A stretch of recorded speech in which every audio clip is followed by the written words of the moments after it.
L'édito politique à 7h50 sur Europe 1 avec Karl Meus du Figaro Magazine. Bonjour Karl. Bonjour Alexandre.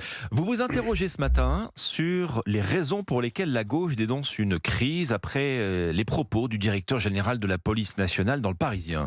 Oui, si la situation n'était pas grave, on serait tenté de parodier Michel Audiard, faisant dire à Maître Folas, joué par Francis Blanche dans Les Tontons Flingueurs, cette réplique culte. C'est curieux ce besoin chez les gens de gauche de faire des phrases. De Jean-Luc Mélenchon à Olivier Faure, tous ont été unanimes pour condamner les propos du directeur général de la police nationale qui a dit qu'avant un éventuel procès, un policier n'a pas sa place en prison, même s'il a pu commettre des fautes ou des erreurs graves dans le cadre de son travail. Les précautions mises par Frédéric Vaud dans son expression ont bien évidemment été oubliées. La gauche ne veut voir qu'une pression insupportable mise sur la justice. On sent bien qu'une partie de ses dirigeants voudrait en faire une crise politique. Ça veut dire que selon vous, c'est pas le cas? Il me semble difficile de sortir une phrase de l'ensemble de l'entretien et surtout de son contexte. Patron des policiers, Frédéric Vaud a voulu envoyer un message de soutien à ses troupes en colère. Il remontait de Marseille où l'accueil avait été très froid par les policiers de terrain.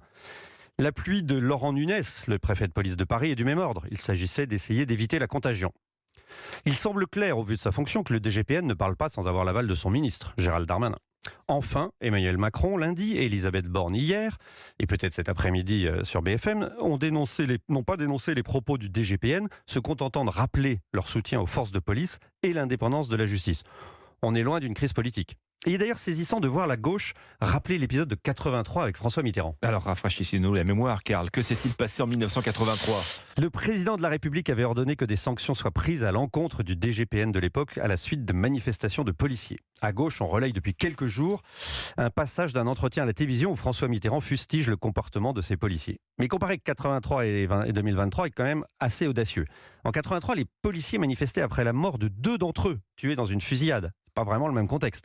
Et il y a 40 ans, les policiers réclamaient la démission du ministre de la Justice, Robert Badinter. Il ne me semble pas avoir lu que Frédéric Vaud demandait celle d'Éric Dupond-Moretti, ni d'ailleurs les policiers marseillais. En fait, sur le terrain, les policiers font valoir que des alternatives existaient à la détention provisoire. Le placement sous contrôle judiciaire ou l'assignation à résidence avec un bracelet électronique. Ils veulent comprendre et surtout ne pas être assimilés à des voyous. On est loin de, ouvrez les guillemets, l'état de sédition dans lequel s'est placée une partie de la police nationale, fermez les guillemets, comme le proclame Jean-Luc Mélenchon dans une vidéo sur son blog. Oui, mais alors pourquoi Jean-Luc Mélenchon se montre-t-il si vindicatif ? Ah, pour la gauche, la justice est sacrée. On peut le comprendre, hein. Mais la France insoumise va plus loin. Elle ne fait pas que défendre la justice, elle attaque la police. Parce que s'en prendre à la police, c'est affaiblir la dernière ligne de défense du pouvoir. Certains de ces élus, on s'en souvient, ont participé à des manifestations dans lesquelles étaient lancés des slogans comme « Tout le monde déteste la police ».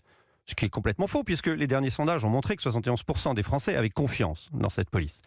Pour les dirigeants de LFI, les choses sont simples. Quand les émeutiers cassent, pillent, blessent, voire cherchent à tuer des policiers, on leur trouve des excuses, on plaide la présomption d'innocence, on les croit sur parole, ceux qui disent qu'ils étaient là par hasard dans les rues à 3h du matin. Mais quand les policiers commettent une bavure, plus aucune excuse ne tient. Ils sont forcément coupables, sans aucune circonstance atténuante.